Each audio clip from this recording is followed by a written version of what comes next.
বঙ্গোপসাগরের নিয়ন্ত্রণ চলে যাচ্ছে আমেরিকার হাতে। সামাজিক মাধ্যমে এমন আলোচনা চলতে চলতেই বঙ্গোপসাগরে মিলল রহস্যময় এক ডুবোযান।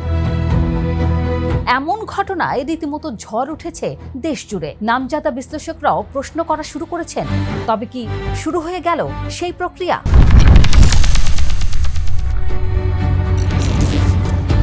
31শে মে রোববার বিকেল 4টা বরগুনার পাথরঘাটা উপজেলার চরদোয়ানী ইউনিয়নের একটি ট্রলার বলেশ্বর নদ আর বঙ্গোপসাগরের মোহনায় জাল তুলছিল। জালে সেদিন মাছ কম উঠলেও উঠল অন্য কিছু। লাল হলুদ রঙের 8 ফুটের মতো লম্বা ডানাওয়ালা একটি রহস্যময় বস্তু। জেলে মিরাজ হাওলাদার প্রথমে ভাবলেন টর্পেডো, পরে ভাবলেন মিসাইল। আতঙ্কে মাছ ধরা ফেলে সোজা ঘাটে ফিরে 999-এ ফোন করলেন। পরদিন সোমবার পাথরঘাটা থানার পুলিশ বস্তুটি হেফাজতে নিল। এরপর থেকে সামাজিক মাধ্যম রীতিমতো উথলে উঠেছে। কেউ বলছেন সিআইএর পাঠানো গুপ্তচর রোবট, কেউ বলছেন চীনা নজরদারি ড্রোন, আবার কেউ টেনে আনছেন সেই পুরনো আলোচনা। বঙ্গোপসাগরের তলদেশে সম্পদ তুলতে পারলে বাংলাদেশ জার্মানিকেও কিনে ফেলতে পারে, আর সেই সম্পদেই লেগেছে কুনজর। যা হোক, আগে জানা দরকার জিনিসটা আসলে কি।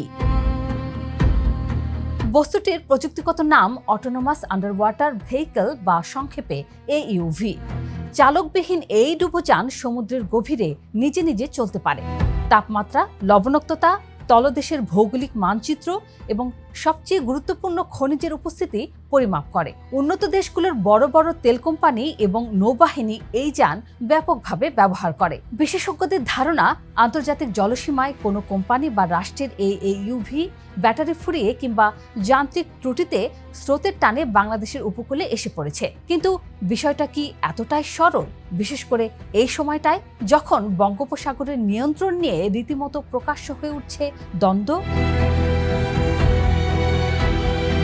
ঠিক এই মুহূর্তে পেট্রোবাংলা তার গভীর ও অগভীর সমুদ্র ব্লকে তেল গ্যাস অনুসন্ধানের জন্য আন্তর্জাতিক দরপত্র আহ্বানের চূড়ান্ত প্রস্তুতি নিচ্ছে। বিদেশি বিনিয়োগকারীদের আকৃষ্ট করতে রপ্তানির সুযোগ সহ নানা সুবিধা দেওয়ার প্রস্তাবও তৈরি। বলা বাহুল্য, যে ব্লকগুলো দরপত্রে উঠবে সেগুলোর তলদেশে ঠিক কতটুকু কি আছে তা আগে থেকে জেনে রাখলে দর কষাকষিতে এগিয়ে থাকা যায়। এই ইউভিটি যদি সেই পূর্ব প্রস্তুতিরই একটা অংশ হয়, তাহলে সেটা কিন্তু আর নিছক কৌতূহলের বিষয় থাকে না। তলদেশে আসলে কি লুকিয়ে আছে? গল্পের শুরু হয় পুরনো একটা জরিপ থেকে। বাংলাদেশ এবং জার্মানির যৌথ ভূতাত্ত্বিক জরিপে সমুদ্রের তলদেশে মোট 13টি পয়েন্টে মহামূল্যবান ভারী খনিজ বালুর মজুদ পাওয়া গেছে। এর মধ্যে 9টি কক্সবাজার, মহেশখালী, কুতুবদিয়া ও নিঝুম দ্বীপ অববাহিকায়, বাকি 4টি বরগুনা ও কুয়াকাটার সমুদ্র অববাহিকায়। আর AUV পাওয়া গেছে সেই বরগুনাতেই। যা হোক, বাংলাদেশের উপকূলীয় ও সামুদ্রিক বালিতে লুকিয়ে আছে ilmenite, rutile, zircon, magnetite, garnet এবং মোনোজাইটের মতো অত্যন্ত দুর্লভ ও মূল্যবান ভারী খনিজ। এগুলো কোনো সাধারণ বালু নয়। এগুলো পারমাণবিক চুল্লি, যুদ্ধবিমান, রকেট টেকনোলজি এবং আধুনিক ইলেকট্রনিক শিল্পে সোনার চেয়েও দামি কাঁচামাল হিসেবে ব্যবহৃত হয়। কিন্তু সবচেয়ে বড় গুপ্তধন এগুলো নয়। আসল খেলা হচ্ছে আরও গভীরে। বাংলাদেশের পররাষ্ট্র মন্ত্রণালয়ের মেরিটাইম অ্যাফেয়ার্স ইউনিটের নেতৃত্বে যুক্তরাজ্য ও নেদারল্যান্ডের বিজ্ঞানীদের যৌথ গবেষণায় বঙ্গোপসাগরের তলদেশে পাওয়া গেছে গ্যাস হাইড্রেট বা মিথেন আইসের বিশাল ভাণ্ডার। উচ্চচাপ ও হিমশীতল তাপমাত্রায় সমুদ্রের মাটির নিচে বরফের মতো জমাট বাঁধা মিথেন গ্যাস এটি, যার পরিমাণ হতে পারে সর্বনিম্ন 17 ট্রিলিয়ন ঘনফুট থেকে সর্বোচ্চ 103 ট্রিলিয়ন ঘনফুট। মাত্র 1 TCF গ্যাস দিয়ে বাংলাদেশে পুরো 1 বছরের জ্বালানির চাহিদা মেটানো সম্ভব।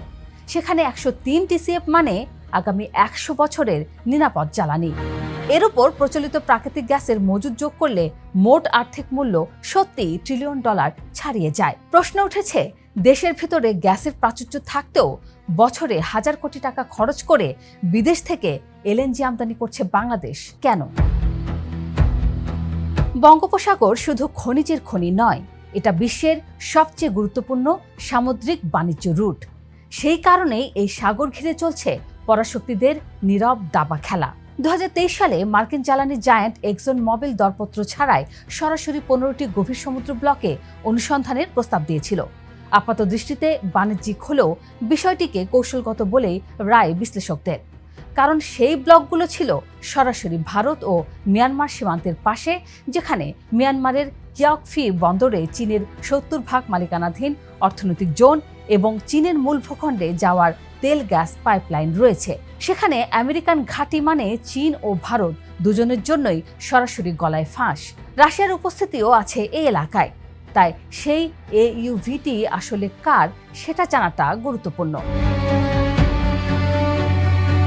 ভারত তার কৃষ্ণা গোদাবরী বেসিন থেকে প্রতি বছর 400 বিলিয়ন ঘনফুট গ্যাস তুলছে। মিয়ানমার তার সিউ গ্যাস ফিল্ড থেকে তুলছে 200 বিলিয়ন। অথচ এই ভারতীয় কোম্পানিগুলোই বাংলাদেশের সমুদ্র ব্লকে বছরের পর বছর কাজ করে কিছু পানি বলে চলে গেছে। একইভাবে পেট্রোবাংলা যখন ফরাসি কোম্পানির মাধ্যমে সমুদ্রে 3D জরিপ করা ছিল, তখন চীনা জাহাজটি ঘুরতে ভারতের জলসীমার 1.5 কিলোমিটার ভেতরে ঢোকার অনুমতি চাইলে ভারত সরাসরি প্রত্যাখ্যান করে জাতীয় নিরাপত্তার অজুহাতে। পাথরঘাটার জেলেদের জালে উঠে আসা সেই AUVটি কারো পাঠানো নাকি কারো হারিয়ে যাওয়া যান, সেটা নিছক কারিগরি প্রশ্ন। আসল প্রশ্ন হলো, আমাদের সমুদ্র সীমায় এই মুহূর্তে কারা কারা চোখ রাখছে এবং কেন রাখছে? দরপত্রের মৌসুমে এই ড্রোনের আবির্ভাব বলে দিচ্ছে আমরা ঘুমিয়ে থাকলেও অন্যরা জেগে আছে। সমুদ্রের তলদেশের ম্যাপিং যে দেশ বা কোম্পানি আগে সেরে রাখবে, দর কষাকষি টেবিলে সে এক ধাপ এগিয়ে থাকবে। এই বাস্তবতায় বাংলাদেশের সামনে পথ একটাই, একক কোনো পরাশক্তির বগলদাবা না হয়ে বাপেক্সের সক্ষমতা বাড়িয়ে নিজেদের রাষ্ট্রীয় প্রতিষ্ঠানকে সামুদ্রিক অনুসন্ধানে নামাতে হবে। মালয়েশিয়া বা অন্য নিরপেক্ষ দেশের সঙ্গে যৌথ উদ্যোগ হতে পারে সেই পথের সেতু।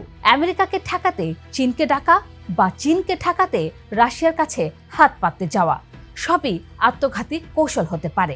বঙ্গোপসাগরের $1 ট্রিলিয়ন সম্পদ তখনই বাংলাদেশের, যখন তা বাংলাদেশের নিজের শর্তে তোলা হবে।